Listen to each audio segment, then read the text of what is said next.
Think your TV remote is dead?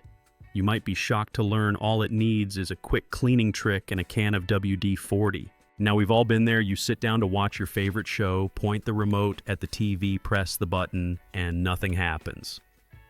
You swap out the batteries, but the problem's still there. Most folks would just toss the remote in the trash and buy a new one. But today I'm going to show you a simple fix that costs almost nothing and only takes a few minutes. With just a screwdriver, a couple of cotton swabs, and WD-40, we'll bring this dead remote back to life. Stick around until the end because you'll see it working again like the day you first bought it. I always love seeing where folks are watching from. Drop your city or state down in the comments. I'd be curious to know.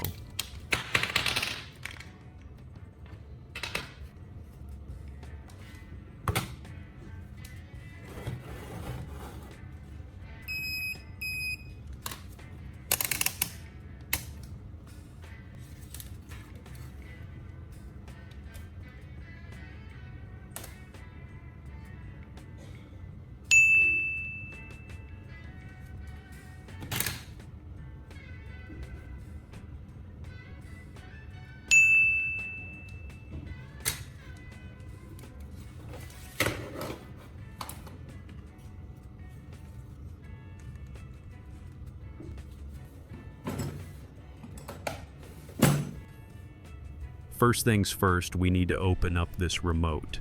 Most remotes snap together tightly, but with a small screwdriver you can gently pry it apart. Work your way around the edges until the two halves separate. Don't force it steady, pressure will do the trick. Once it's open, you'll see three main parts. The first is the outer plastic shell, that's just the case holding everything together. The second is the rubber keypad, the part with all the buttons you press. Underneath that sits the heart of the remote, the electronic circuit board. This thin green board is where all the signals are sent from. Take a close look at the board and keypad. Over time, dust, skin oils, and even spilled drinks can sneak inside. That grime builds up on the contact points, and eventually the buttons stop working even though the batteries are fine. By carefully taking it apart, we're setting ourselves up for a deep clean that WD-40 will handle beautifully. Remember, this is delicate work, so keep track of all the little pieces and screws. In just a few minutes, you'll see how a simple cleaning can give this dead remote a second chance. Stick with me because in just a couple minutes, you'll see whether this remote powers the TV again. Now that the remote is open, it's time to give every part a good cleaning. Start with the circuit board. This is the most important piece. Take a cotton swab spray, just a little WD-40 onto it, and gently wipe the board. Don't soak it. Just a light touch is enough to break down the dirt and restore the contact points.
Next, move on to the rubber keypad.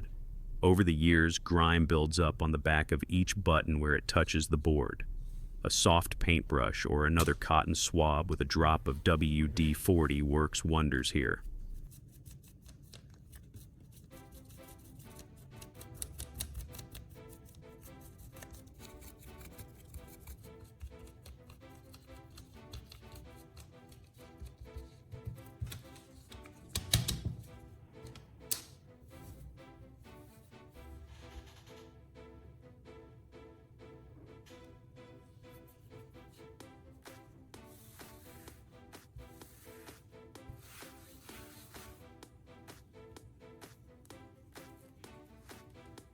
Clean each button carefully so it can press and register like new. Take your time with this step. The more thorough you are, the better your remote will respond.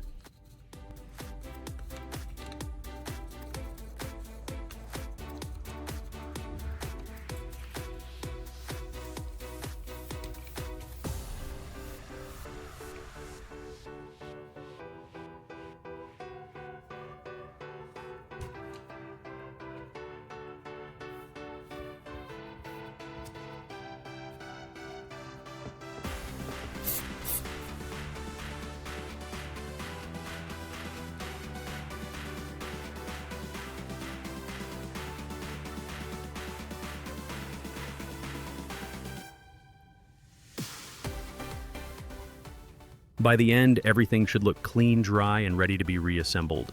This little bit of effort now is what brings the remote back to life. With all the pieces cleaned, it's time to put the remote back together. Start by placing the circuit board carefully back into the bottom half of the plastic shell. Make sure it's seated flat and aligned with the screw posts. It should look just like it did before you took it apart. Next, lay the rubber keypad over the board.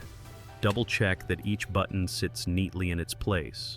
If even one is crooked, the remote may not work properly, so take a moment to line them up.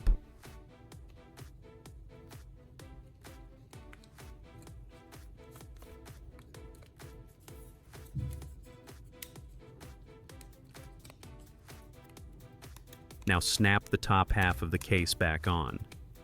If your remote had screws, put them back in snugly, but don't over-tighten. You don't want to crack the plastic. If it just clicks together, press firmly around the edges until you hear it snap into place. Once the housing is closed, pop the batteries back in. This is the moment of truth. Point the remote at the TV and give it a try. If the buttons respond quickly and the TV powers on, you've just saved yourself the cost of a new remote. A few minutes of cleaning and careful reassembly is often all it takes to bring these little gadgets back to life. And there we have it, our remote is back in one piece. If this trick helped you, do me a favor.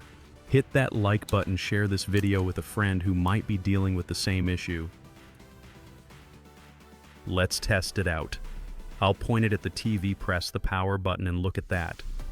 The screen comes to life instantly. And don't forget to subscribe so you don't miss more clever DIY tips and repair hacks. Thanks for watching, and I'll see you in the next project.